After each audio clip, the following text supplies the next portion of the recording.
Hey guys, welcome to Philly Sports Network. It's me, Liam Jenkins, and today it's a little bit snowy, so we're doing something different. It's an Eagles quiz with a bit of a twist. So every question I've got wrong, I get a snowball to the face. So let's get it underway and pray for survival. First question. Okay. How long was Clement's touchdown reception in the Super Bowl number 52? 56 yards? 55 yards. Oh no, that's You're wrong. not fair. There's a snowball being it would cooked have up. been a yard more. Yeah, there you go. How many bones are there in the average Eagles player's hands? So you mean the average human hand? Yeah, the average human hand. 55? 27. Not even close. There you go, that's a good one. Who was the first draft pick in Eagles history? I don't know. Can I get a point for the year? No, because I didn't write that down. I get a point for... First name or last name? David. Jay Burwanger. Oh, I know a story about it though. I know a story about him. He didn't actually play a snap because I couldn't afford his salary. A story about him doesn't get you a snowball save. You're getting snowballed. Just throw it. Yep, there it is. What's 50 years in the womb? So what is the biggest eagle in the world? What do you mean? What is it, the player? No, the bird. The bird? Yes. The American bald eagle. The Haast's eagle. Well, this is good. That's not even a question about the eagle. Well. That's just an eagle. Alright, fine. Alright, there we go.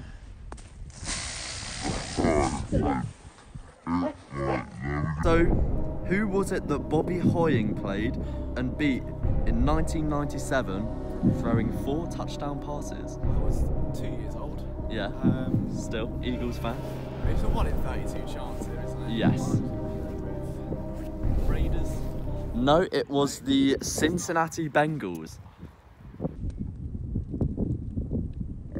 It's a yard. I should have said a yard, give or take. He missed it.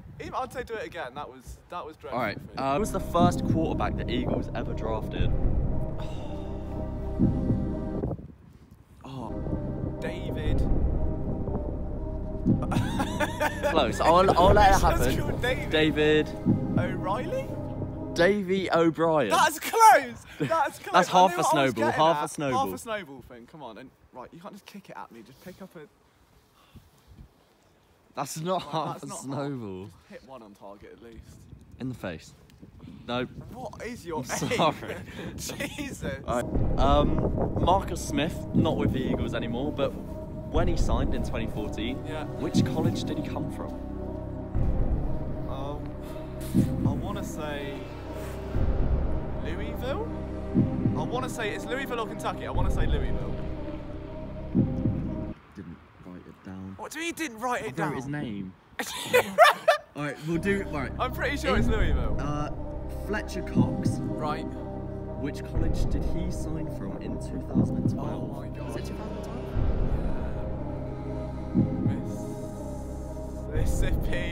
Mississippi State College. Yeah. There you go. And that's really it. good. So that is the end of the video, guys. Thank you so much for those of you who have tuned in and given it a watch. It was, I would say, fun to make. The word I'm probably looking for is a bit cold and a bit wet. There were a lot of questions that came kind of after the filming of this video, so sorry they're not included. But there were a few also that involved the future of the team and my opinions on them, as opposed to just trivia and trying to get a snowball in my face. So I did just want to take a couple of moments to kind of go through those. So someone asked on Facebook, what do I think the team's biggest needs are now heading into the off-season? Now, if you'd have asked me this a few days ago, I'm assuming the answer would have been very different, naturally, because of the trades and stuff of that nature.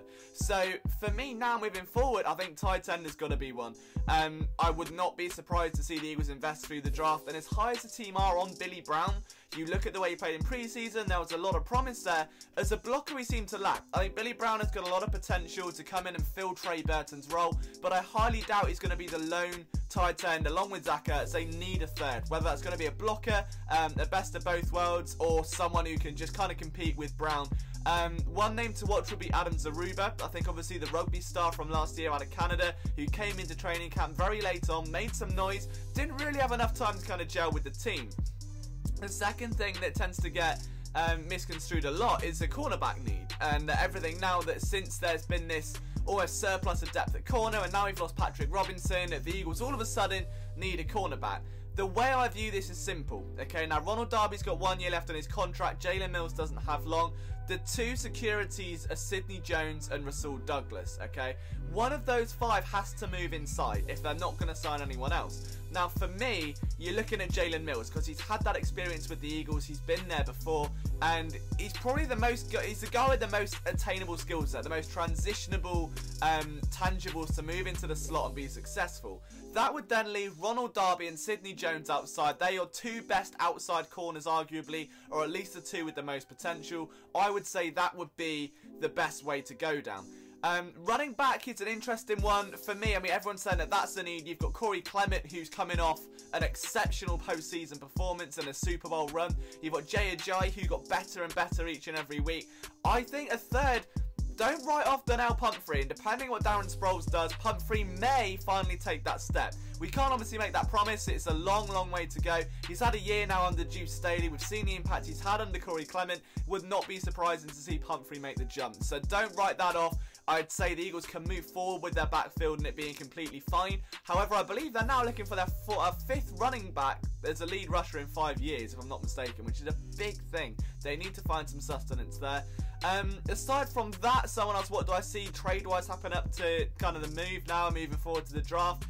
Don't be surprised if Michael Kendricks does get traded. I think the recent investment at linebacker could at least give a little bit of openness and a sense of leverage for the Eagles. Kendricks, of course, was coming off a huge resurgence. Does he want to remain with a team that made him play that 4th preseason game back in 2016? That's another issue. I would say that teams are going to want to trade for outside linebacker help. Kendricks is going to be a candidate. But the thing is, the Eagles have shopped him for so long that any market value is gone because everyone knows the team wanted to get rid of him for so long. So I would say it's probably going to stay as it is. But biggest needs, definitely tight end. Don't be surprised if the Eagles go safety. Last year, everything that I heard from sources was defensive line, offensive line. They're building the trenches. I put this out literally this time last year, and look where we are now. The big thing, I would say personally, from who I've spoken to, and a couple of prospects as well at the safety position, the team are valuing that there. And you understand why. Malcolm Jenkins played, I think, 27% of his snaps out of the safety spot in 2017. I think most was linebacker. Slot was the second most amount of snaps. Don't be surprised, okay? Do not be surprised if the Eagles come in. Jalen Watkins has the potential to be tendered. He's not been informed of his release yet, so he's still on the books. So your safeties now, you've got Rodney McLeod, Malcolm Jenkins, potentially Jalen Watkins. You're going to need a third running mate there. Then if Malcolm Jenkins is coming down into the slot, then someone, for instance, as we saw like Trey Matthews out of Auburn, who I've interviewed recently on the site, could be a good fit. There's still a long way to go. We've got a lot of content coming. The reboot of the Outside Insider podcast, that's my Philadelphia Eagles podcast that I did around a year and a half ago now. That's coming in a few weeks, okay? We're getting this back going now. I want to apologise for the fact that hasn't been out for those that have listened before. Just a change in personal circumstances, and I felt I couldn't bring my best out, if that makes sense. I'd never want to bring out anything that's less than my very best for you guys, be that in terms of articles or in videos or podcasts. So it is coming back. Comeback season's on us, and we'll get it going. But thank you for all of your support. I hope you've enjoyed this video, and we'll see you again soon.